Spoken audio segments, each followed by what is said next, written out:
कपड़े धोने वाली बहू। शादी के पहले से ही विभा को कपड़े धोने का बड़ा शौक था। कभी नल के नीचे तो कभी तालाब के पास। अरे मेरी नीली वाली लुंगी नहीं दिख रही है।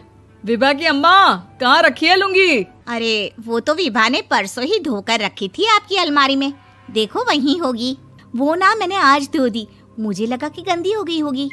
अरे कैसे गंदी हो गई थी, उसे तो मैंने पहना भी नहीं। हे भगवान, इस लड़की के कपड़े धोने की आदत से परेशान हो गया हूँ मैं।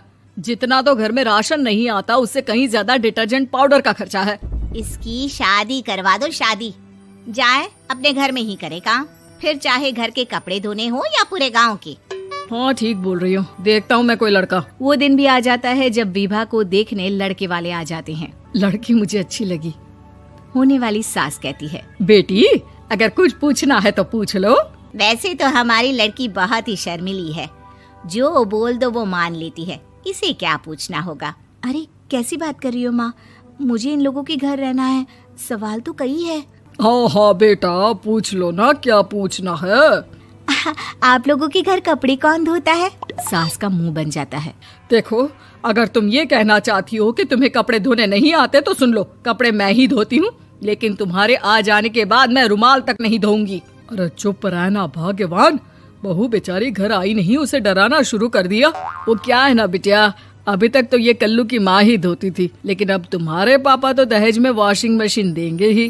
तभी विभा की माँ बोल पड़ती है, सवाल भी पूछा तो क्या। वैसे भाई साहब, मशीन की तो फिर भी कपड़े धोने की कैपेसिटी होती है। मतलब जो बिटिया दे रहे हैं ना विभा, इसे कपड़े धोने का बहुत शौक है। ये आप लोगों के क्या, आस पड़ोस गांव मोहल्ले सबके कपड़े धो दे और उफ तक ना करे। बाहर देखा नहीं आपने कितने कपड़े सूख रहे हैं, सब हमारी बिटिया ने ही तो धोए हैं। बस भी करो ना माँ, शर्म आ रही इतनी तारीफ सुनकर। और तो और एक दाग निकाल कर दिखाओ तो मान जाऊं। हाँ अच्छा माफ करना बेटा, मैंने गलत समझा, हमें तो रिश्ता बहुत पसंद है। और ऐसे जुड़ जाता है रिश्ता कपड़े धोने का शौक रखने वाली विभा का। उसकी शादी हो जाती है कोयला फैक्ट्री में काम करने वाले कल्लू के साथ। शादी के बाद अचानक विभा चिल्लाती हुई सास के पास आती है। सासू माँ, अरे सासू माँ कहाँ है आप? ये तो धोखा है, धोखा दिया आप लोगों ने मुझे। इसे ससुर के चक्कर के बारे में पता चल गया। अरे तो उसमें तुझे क्यों धोखा मिला है? अरे नल में पानी नहीं आता, कपड़े कैसे कब धुलेंगे?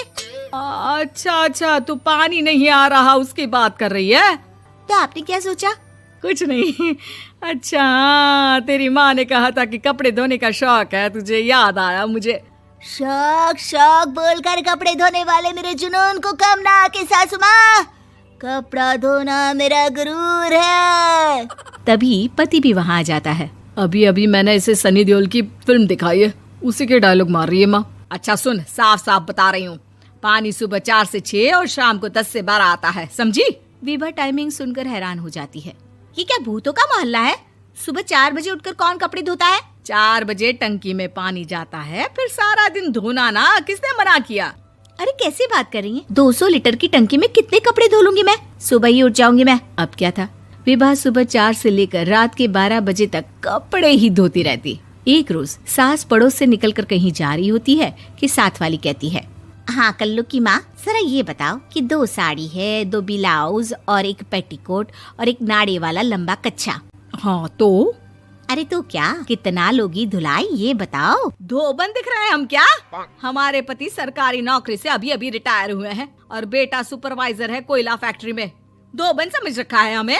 हाय रे कल्लू की अम्मा, माफ कर दो, वो तो मोहल्ले में यही सब बता रहे थे कि तुमने बहू को कपड़ा धुलवाने के काम में लगा दिया है। सास को पड़ोसन की बात सुनकर गुस्सा आ जाता है। वो घर पहुंचती है जहां घर के बाहर ही इतने सारे कपड़े सूख रहे होते हैं जितने कि किसी धोबन के घर पर। अरे ओ कल्लू की दुल्हन, बाहर निकल।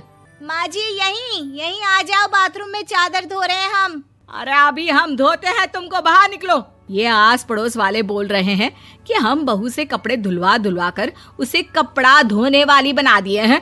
अरे छोड़ो ना माँ जी, किन लोगों की बातों में आती हो? आस पास के लोगों का तो काम ही होता है कि वो किसी तरह सास बहू को लड़ा दे। बहू सारे घर के कपड़े धोती है, ये क्या कम है? बोलिए। सास को भी लग जाता है कि वो बहू का ये सनकीपन नहीं छुड़वा सकती, इससे अच्छा है कि खुद ही चुप हो जाए।